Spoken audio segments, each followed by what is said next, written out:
And welcome to M24 News. I am Kim Seabrook, and what do we have today? We have news for you. Let's start off with New York. New York is to lift many COVID 19 restrictions. I know many people are happy about that. New York Governor Andrew Cuomo announced a major easing of coronavirus restrictions Monday, including the imminent resumption of 24 hours operations on the city's subway.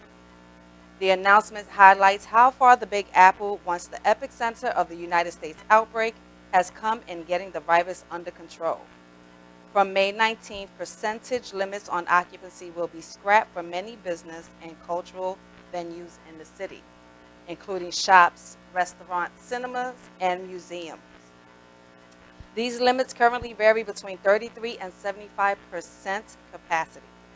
Businesses will be allowed to welcome as many people as they want, provided 6 feet of social distancing is maintained, as recommended by the Federal Centers for Disease Control and Prevention.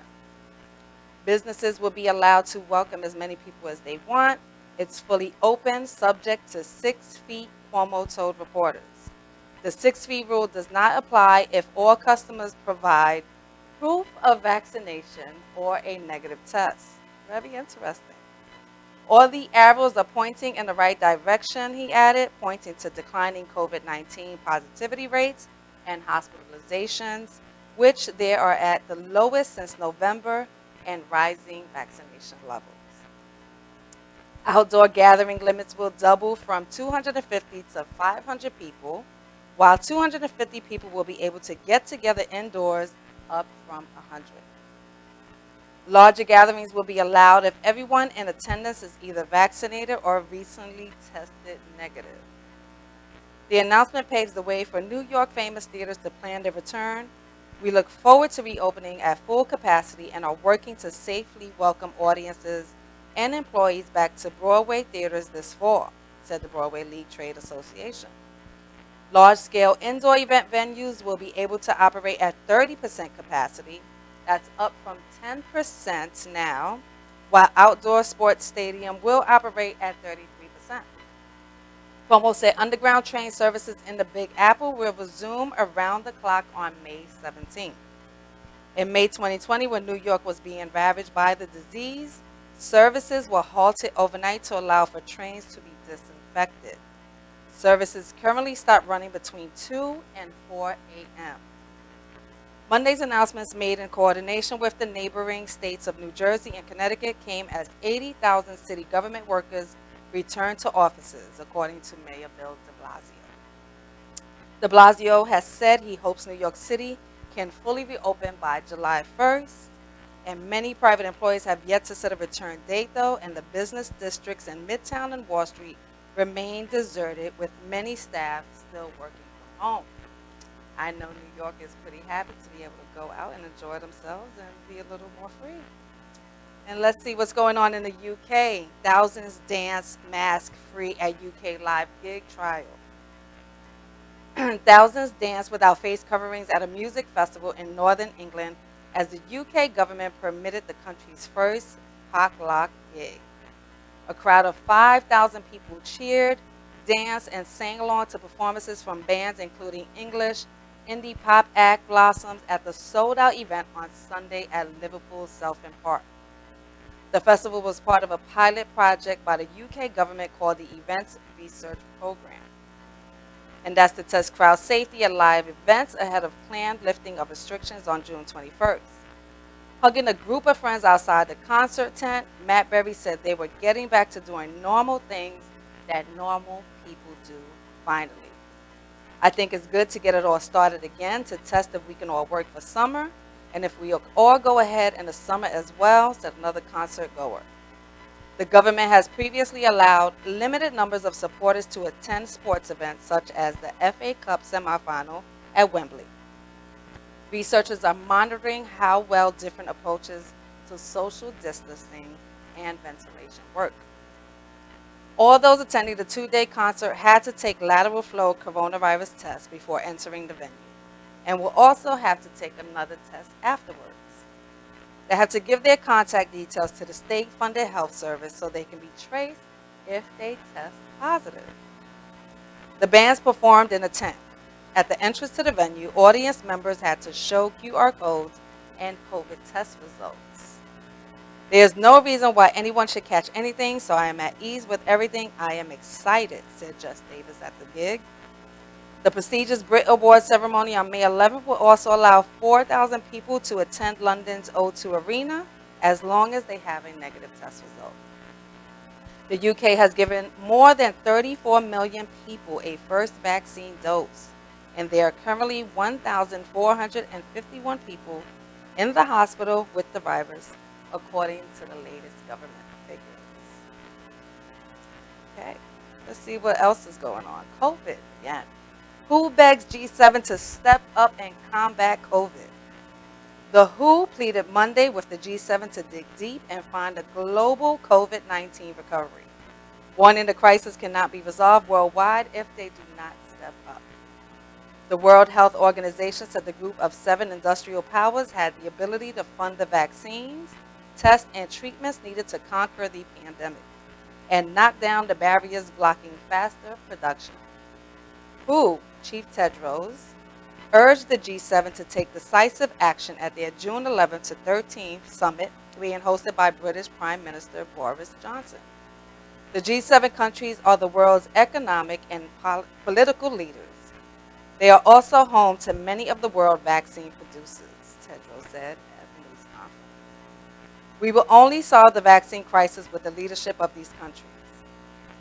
Tedros was backed up by former British Prime Minister Gordon Brown, who warned the pandemic was becoming a man-made catastrophe.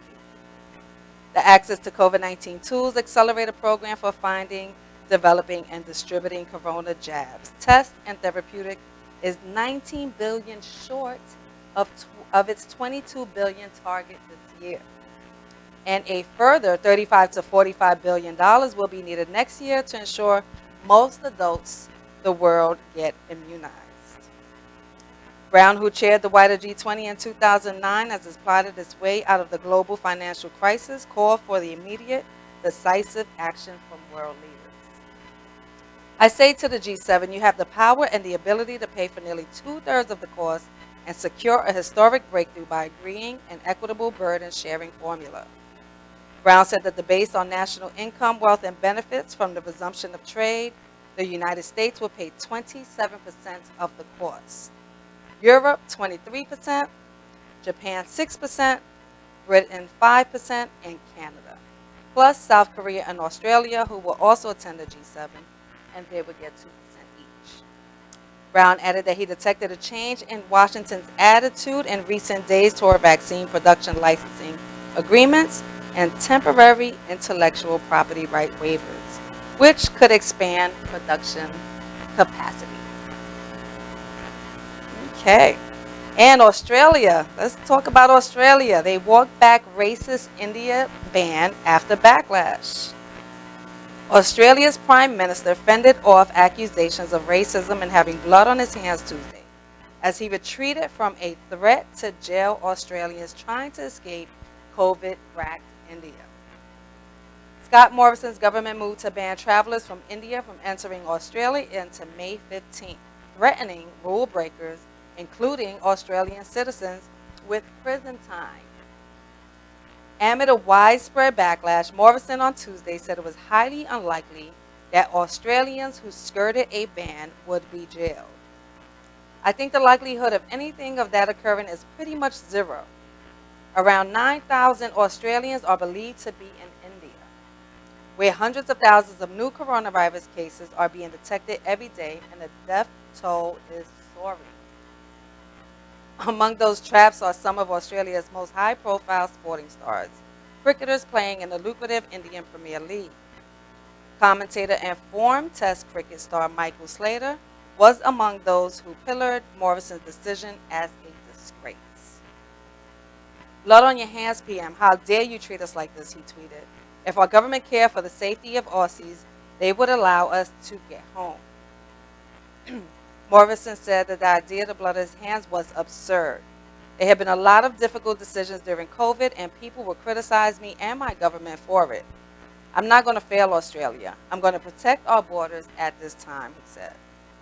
The decision came into force on Monday and was denounced by rights groups and some of Morrison's most prominent allies, including Sky News commentator Andrew Bolt, who said it stinks of racism. Australia has largely avoided the worst of the pandemic through some of the stricter border controls in the world. There is a blanket ban on travel to and from the country unless an exemption is secured. Non-residents are mostly banned from entering, and anyone who does come into the country must carry out a mandatory 14-day hotel quarantine. But that system has come under increasing strain as the virus has jumped from quarantine facilities and caused a series of outbreaks in the largely unvaccinated community. But the India travel ban and the glacial vaccine rollout have prompted criticism. Australia has admitted 2.2 million vaccine doses out of a population of 25 million people, who each need 2 doses to be fully immunized. And that's what's going on in Australia. They're stuck in India and they cannot leave unless they are tested and all this other stuff. And in other news, we have ex-CIA Chief Brennan on getting bin Laden. High doubts, high risk. On the eve of 9th anniversary of September 11th attacks, the CIA told President Barack Obama that they had the best lead in years to find the mastermind, Al-Qaeda leader Osama bin Laden. They had tracked the high-level Al-Qaeda courier to a house in Abbottabad, Pakistan, and believed it could be taking them to bin Laden. It turned out he was living there. Former CIA Director John Brennan, then Obama's chief advisor, told us about what he called the most intense, secretive, and well-planned operation of his career. The High Special Forces raid on May 1st, 2011 that killed bin Laden. The CIA cautioned that its intelligence needed corroboration, yet there was excitement at the briefing over the possibility of finally getting America's most wanted fugitive.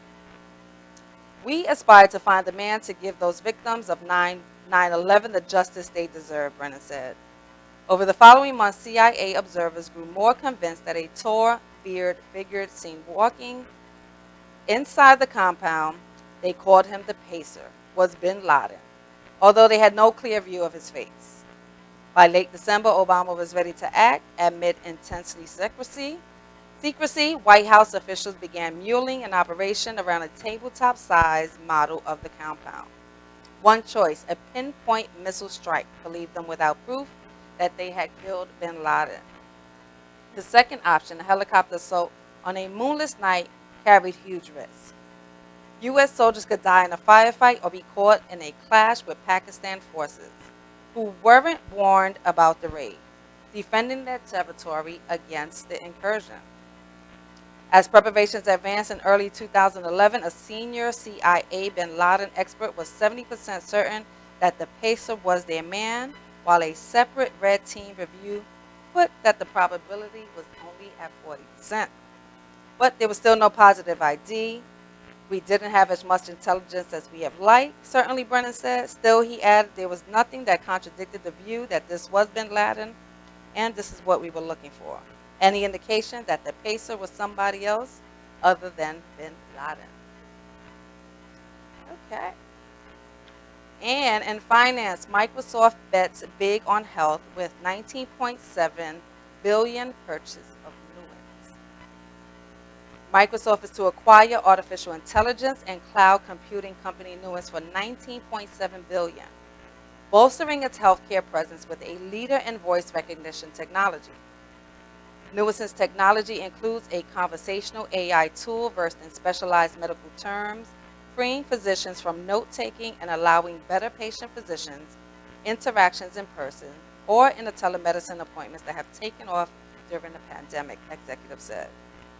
Nuance's program has completely redefined clinical documentation by capturing and contextualizing every word of the physician-patient encounter and automatically documenting it.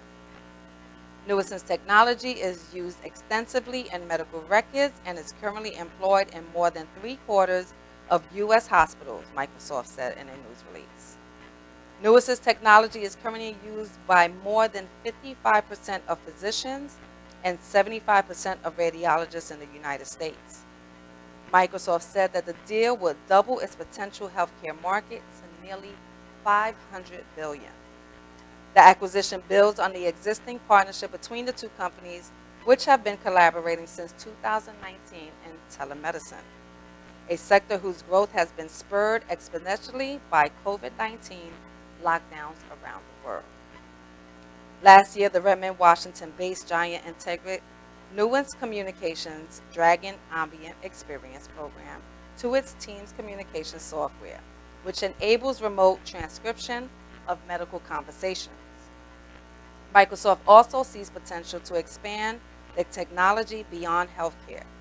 For example, the similar AI transcriptions could be employed by financial advisors, says Scott Guthrie, Executive Vice President for Microsoft's Cloud and AI Group. Nearly any professional service could benefit from real-time engagement, converting into material intelligence that drives actions. Every customer I talk to is looking to make the right decision at the right time for their stakeholders. And in sports, we have Seahawks. Metcalf's enter California track meet. Seattle Seahawks wide receiver DK Metcalf will test his speed against a light sprinting competition after securing an entry at a track meet in California this weekend. The 23-year-old NFL star's raw pace made headlines last season when he ran down Arizona Cardinals safety Buda Baker after a near length of the field sprint to prevent a certain touchdown.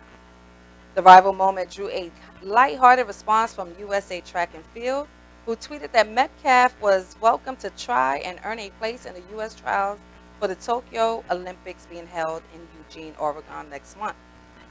Metcalf now appears willing to put his speed to the test this weekend after entering the USATF Golden Games being held at Mount Set. Well, not on Sunday, excuse me. The USATF confirmed Metcalf's participation in the event on Twitter. While Metcalf's speed on an NFL field is not in doubt, the odds of him challenging for a place at Eugene remain long. He would need to clock 10.2 seconds to have a chance of qualifying for the United States Olympics trials at Eugene, a high benchmark for a novice sprinter who has not raced since high school. Ready? And the U.S. Appeal Court hears arguments on transgender sports ban. This is interesting. A federal appeal court heard arguments Monday over a law banning transgender athletes from competing in girls' and women's sports, an issue that has become highly politicized in the United States. 3 judges of the 9th U.S. Circuit Court of Appeals in California examined the case challenging a law passed last year in the western state of Idaho. Idaho was the first state to pass the legislation banning transgender athletes from taking part in girls' or women's sports. But similar bills are at various stages in around 20 other Republican-ruled states. The plaintiff in the landmark case is Lindsay Heckcox, a 20-year-old transgender student athlete at Boise State University, who is barred by the law from competing on the women's track and field team. But after the district court blocked the Idaho bill, sending it to the appeals court in California, cisgender track athlete Madison Kenyon signed on as a party in a case to ask that the law be upheld. Women's sports exist precisely because they are real, physical differences between the sexes, her lawyer, Christian Holcomb, had said virtual court hearing on Monday. Males naturally have the athletic advantages over females. That cannot be undone by treatment to reduce levels of the muscle building hormone testosterone, she argued, in support of a blanket ban. These physical differences mean that it is unfair to force young women to compete against biological males. However, Heckcox's lawyer said Monday that testosterone levels are the primary driver of athletic performance differences between men and women. and that the Idaho bill had used a deliberately narrow definition of biological sex for its blanket ban. The Idaho law would exclude trans women and girls and only trans women and girls from sports altogether, as forcing them to compete as boys would be so substantially disruptive to who they are, it would violate the core of their being. The Idaho law, which applies to female teams at public schools and colleges, allows anyone to play for male teams. And there's a follow-up on it. Just isn't fair. And ahead of Monday appeals court hearing in Pasadena, California, former Olympic champion Caitlyn Jenner added her voice to the debate. And let's see what Jenner had to say. Jenner actually won a gold medal in the men's decathlon in 1976 Summer Olympics and came out as a woman in 2015. Said she was opposed to letting transgender girls take part in girls' sport. The 71-year-old Jenner, who is currently running for governor of California, said it's a question of fairness. That's why I oppose biological boys who are trans competing in girls' sports in schools. It just isn't fair, and we have to protect girls' sports in our schools. Okay, very interesting. And in more sports, but this is about an ex-Olympic boxer charged with killing lover and unborn child. Corrects 4th and 6th graph to say Felix Verdejo sought help to abort the baby carried by his lover, Keishla Rodriguez, instead Rodriguez seeking to terminate the pregnancy. Puerto Rican former Olympic boxer Felix Verdejo was charged Monday with killing his lover and their unborn child, in a case that has ignited anger over violence against women in the U.S. territory. Verdejo appeared for a virtual hearing in a federal court in San Juan, where the judge charged him with 3 counts of kidnapping and murdering Keishla Rodriguez, who was pregnant at the time. The judge, Camille Velez, ordered the 27-year-old Verdejo be held without bail ahead of the plea hearing, reported local newspaper. A federal complaint obtained by AFP stated that Verdejo, who is married and was also in a relationship with Rodriguez, allegedly kidnapped the victim on April 29th after she told him she was pregnant. Verdejo asked another person, whom the affidavit refers to as a witness, quote unquote, for help in terminating Rodriguez's pregnancy. Verdejo, who was in a career who won 27 fights, 17 by knockout, punched the victim in the face, and she was injected with a syringe filled with the substance. He and the witness then tied Rodriguez's hands and feet with wire and tied her to a block. Then they drove to a lagoon in San Juan, where she was tossed off the side, off the bridge, and into the water. Verdejo then shot Rodriguez, but she was already in the water. The FBI found evidence that Verdejo and Rodriguez, 27, had communicated by phone on the day of the abduction. A security camera shows a car similar to the boxer's standing on the bridge. Rodriguez had been reported missing on Thursday, and her body was found in the San Jose Lagoon on Saturday. Her family had blamed the boxer for her disappearance and later her death.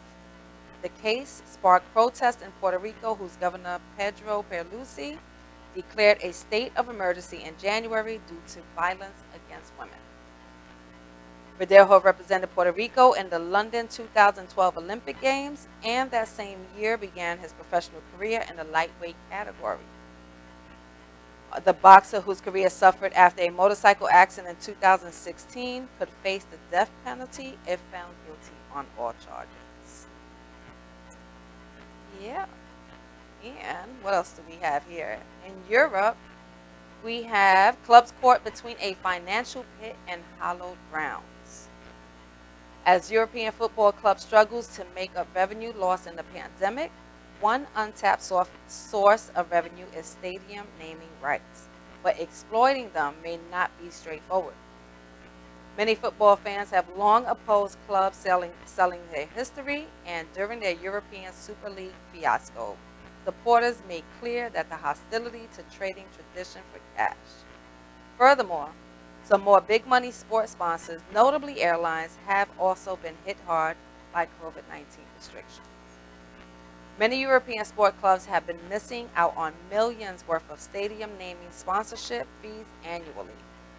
Today, only 29 of the 98 clubs in the top divisions in England, Germany, Italy, Spain, and France, Europe Big Five leagues played in named stadiums. In the National Football League, by contrast, more than 80% of the stadiums bear sponsors' names. Cash flow and liquidity issues may push sports clubs, even those reluctant, so far to exploit stadium name rights, said Anderson. The practice started with U.S. baseball stadiums, first at Fenway Park in Boston when it opened in 1912, and then Wrigley Field in Chicago in 1926. It became acceptable in North America, even though, unlike European leagues, many sports there remain reluctant to put sponsors' names on the front of their shirts.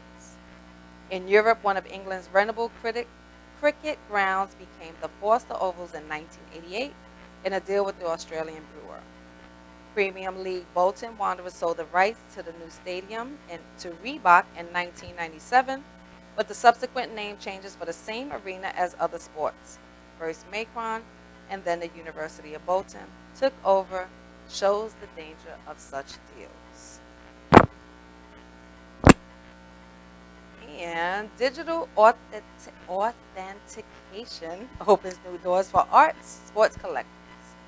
Fans have been flocking by the thousands to the Top Shot online platform to buy short videos of dramatic sequences from professional basketball games as a new virtual market enjoys astonishing success amongst collectors, sport fans, and art lovers. To the untrained observer, one video clip showed NBA superstar LeBron James in one of his most spectacular moves, but it lasted no more than a few dozen. On Top Shot, however, it instantly became a collector's item that sold on Monday for an eye-popping $208,000. The video sequence is an NFT, a non-fungible token, a virtual object whose identity, authenticity, and traceability are theoretically indisputable and tamper-proof thanks to the same blockchain technology used to ensure the security of cryptocurrencies like the hugely popular Bitcoin. Launched in early October by Canadian firm Dapper Labs in partnership with the National Basketball Association, Top Shot allows customers to buy and sell these short video clips called moments at prices that vary depending on demand and rarity. Dapper Labs select and sell the clips in numbers varying from one single copy to hundreds of identical moments. Once the sale is recorded on the platform, clips can change hands from one collector to another an unlimited number of times. Dapper Labs take a small commission from each sale, and a percentage is shared with the NBA and the Players Association. And this is interesting. I guess we can call this entertainment. Bill and Melinda Gates announced divorce after 27 years. Microsoft founder Bill Gates and his wife and fellow philanthropist Melinda announced on Monday that they are divorcing after a 27-year marriage. One of the world's wealthiest couples, with a joint fortune estimated at $130 billion, the Gates have channeled billions into charitable work around the globe via their hugely influential foundation. In announcing their split on Twitter, the couple said that they will continue their joint work on the Bill and Melinda Gates Foundation, which funds programs in global health, gender equality, education, and other causes. After a great deal of thought and a lot of work on our relationship, we have made the decision to end our marriage, they said in a joint statement. Over the last 27 years, we have raised 3 incredible children and built a foundation that works all over the world to enable all people to lead healthy, productive lives. We continue to share a belief in the mission and will continue our work together at the foundation, but we will no longer believe we can grow together as a couple in the next phase of our lives. The statement offered no additional details on the split, but said we ask for space and privacy for our family as we begin to navigate this new life. The announcement comes 2 years after the divorce of Amazon founder Jeff Bezos, another one of the world's wealthiest people, and his wife, Mackenzie. Right. And another split in entertainment. J Lo, A Rod, saying that they are better as friends. Entertainment mogul Jennifer Lopez and former baseball superstar Alex Rodriguez said Thursday they're throwing in the towel after weeks of rumors that their relationship was on the rocks. We have realized that we are just better as friends and looking forward to remaining so. We will continue to work together and support each other on our shared business and projects. We wish the best for each other and one another's children out of respect for them. The only other comment we have to say is thank you to everyone who sent their kind words and support. Lopez, 51, Rodriguez, 45, became a couple nearly 4 years ago and last year bought a $4 million home in Miami. In March, they had denied a flurry of reports declaring their breakup, saying they were working through some things. But when the Let's Get Loud singer, who has been on location in the Dominican Republic filming the movie Shotgun Wedding, posted a series of selfies, sans enormous engagement ring speculation surfaced. Lopez has 3 previous marriages, including to pop star and salsa sensation Marc Anthony, with whom she has twins. She and Rodriguez, who have played professional baseball for more than 2 decades, including for the New York Yankees, first went public with their relationship in May 2017 at the Met Gala. In January 2021, they were spotted noodling at Joe Biden's presidential inauguration, where Lopez performed. And we wish them all the best. J-Lo. And last but not least, and this will still be an entertainment business, Prince Harry and Meghan's first Netflix series follows Invictus Games.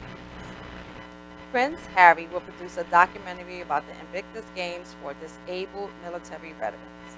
The first series on the lucrative deal he and wife Meghan Markle signed with Netflix after moving to California last year.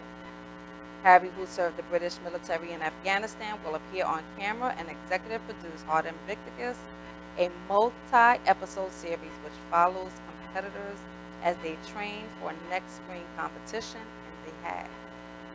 This series will give communities around the world a window into moving and uplifting stories of these competitors on the path to the Netherlands next year.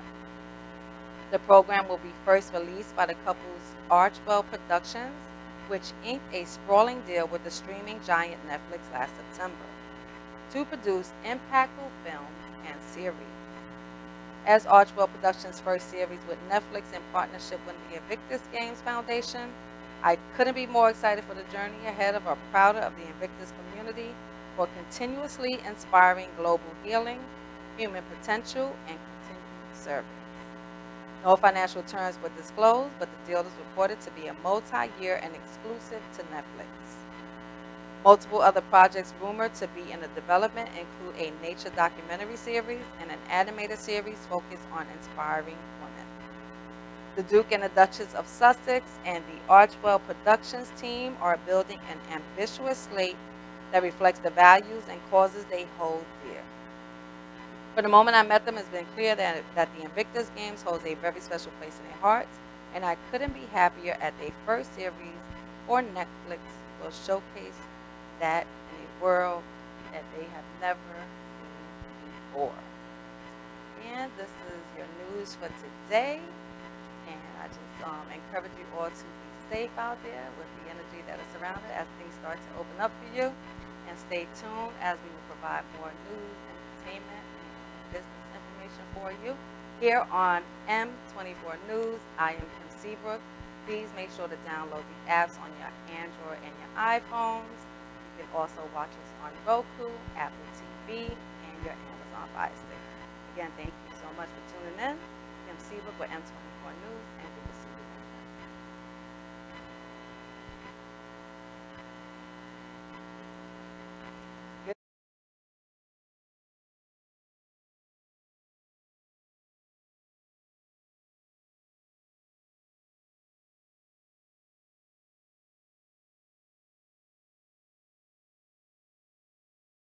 Cases all in women. 3 have died. 7 remain hospitalized. Within 3 weeks of getting vaccinated, initial symptoms included head and body aches, fever, and chills. The brain blood clots are extremely rare. The CDC noted the risk was less than 2 cases per 1 million vaccine doses administered. I think too many people may be scared off by taking the vaccine. Health officials